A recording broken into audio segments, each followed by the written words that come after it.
اللهم صل وسلم وبارك على سيدنا محمد. اخواتي واصحابي في الله عاملين ايه؟ يلا بينا بقى كده، هاتي الطاجن وتعالي بقى نعمل طاجن العزومات، طاجن الافراح، هنعمل طاجن عسليات حلويات كده زيكم. مبدئيا بندهن الطاجن كده، انا عن نفسي يعني بدهنه بحته سمنه بلدي كده حلوه زي ما انتم شايفين. هاتي بقى البوله بتاعتك وتعالي اقول لك هنعمل ايه. ما تنسيش يا بطه يا وزه يا حلوه انت وهي تحطي اللايك بتاعي. هتحطي ايه بقى؟ هنجيب بالظبط كده بتاع 4 بصلات كبار مقطعينهم حلقات كده زي ما انت شايفه. وهتجيبي بقى البطاطس بتاعتك. انا مش هقطع البطاطس حلقات، لا انا هحط البطاطس مكعبات. ليه؟ لاني ساعات لما تقطعيها حلقات وتدخليها الفرن بتتقطع منك او بتتهري منك، كده مش هتتهري. وشويه كمان من الفلفل الالوان. هنا بقى صلي على الحبيب وتعالي بقى تبلي الخضار بتاعك. ادي هتحطي بقى ملح. بصوا يعني مش هنحط بهارات كتير. عامه طاجن البطاطس او اللحمه لما بتبقى في الطاجن بلاش نحط لها بهارات كتير عشان ما تضيعش من طعم اللحمه او طعم الخضار. فاحنا حطينا ملح. هحط طبعا حبهان، وده بصوا بعشقه بعشقه مع طاجن اللحمه او مع اي نوع لحمه انا بعمله. لازم احط حبهان، ولو عندي مستكه طبعا بحط، بس ما كانش عندي مستكه. وحطيت زي ما انتم شايفين معلقه من الكزبره الناشفه، ودي بحبها فعلا مع طاجن اللحمه او مع اللحمه عموما. خلاص. وشويه الفلفل الاسمر كده زي ما انتم شايفين. وهتحطي ايه بقى؟ اصبري بس على رزقك، مش هحط حاجه تاني، بس هعمل حركه حلوه قوي قوي قوي ان شاء الله. سمي الله وصلي على الحبيب المصطفى. وهاتي الطاجن بتاعك. انا مقطعه طماطم طرنشات كده، هحط ايه في الطاجن بتاعي من تحت. طبعا الكل معروف ان احنا بنضرب عصير طماطم وبننزلها على البطاطس او على الطاجن بتاعنا، انما انا هوفر عليكي وهسهل عليكي وهقولك هتعملي ايه طبعا عشان الطماطم غاليه جدا. بصوا، وهننزل كده بنص الخضار او شويه من الخضار فوق شرايح الطماطم.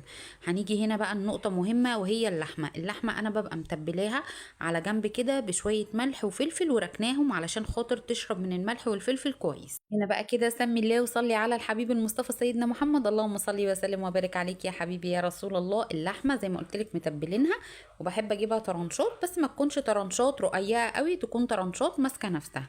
هنزل كده بنص اللحمه، هو عامه كله على بعضه نص كيلو، يعني هحط كده كام قطعه كده بتاع 4 قطع او 5 مثلا قطع من تحت، وبسيب من فوق كده بتاع 3 او 2.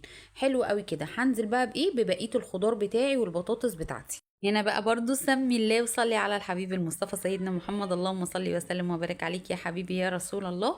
وهننزل بقى بايه؟ ببقيه اللحمه بتاعتنا، 3 قطع كده او 4 من اللحمه كده زي ما انت شايفاهم. وهتعملي ايه بقى؟ هتجيبي بقى شويه من الطماطم الطرنشات كده وتحطيها من فوق. ويلا بينا بقى نشوف هنعمل ايه. حركه حلوه جدا علشان خاطر الطماطم غاليه زي ما قلنا، واحنا محتاجين عصير طماطم. طب هنعمل ايه؟ تعالي اقول لك هنعمل إيه. وهنا بقى كده سمي الله وصلي على الحبيب المصطفى، وهاتي شويه من الميه حطي فيهم معلقتين من الصلصه ومعلقه من البابريكا، وقلبيهم كويس جدا جدا ونزليهم على الطاجن بتاعك. وهنا بقى هنعمل ايه؟ هنجيب السمنه بتاعتنا كده ونحط من فوق الطاجن كده شويه كده من السمنه، معلقتين او معلقه ونص من السمنه كده زي ما انت شايفه. هوزعها على الطاجن وهندخلها في الفرن على الشبكه، بس هحط الطاجن في صينيه بحيث انه لو نزل اي حاجه تنزل في الصينيه، ما تنزلش طبعا في البوتاجاز.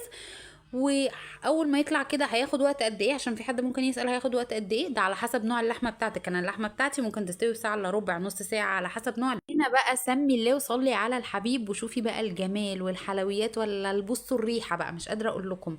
كان بسم الله ما شاء الله طاجن حلو جدا. بصوا البطاطس طالعه زي ما هي، ولا اتهرت ولا حصل لها اي حاجه خالص نهائيا. اللحمه مستويه طبعا زي ما بقول لك كده. إيه قد ايه في الفرن؟ ممكن في لحمه بتستوي في نص ساعه، في لحمه في ساعه الا ربع، في لحمه بتاخد ساعه.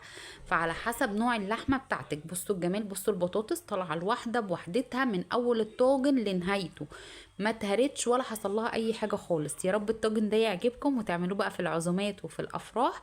ويا رب اكون عند حسن ظنكم، واقول لكم السلام عليكم ورحمه الله وبركاته.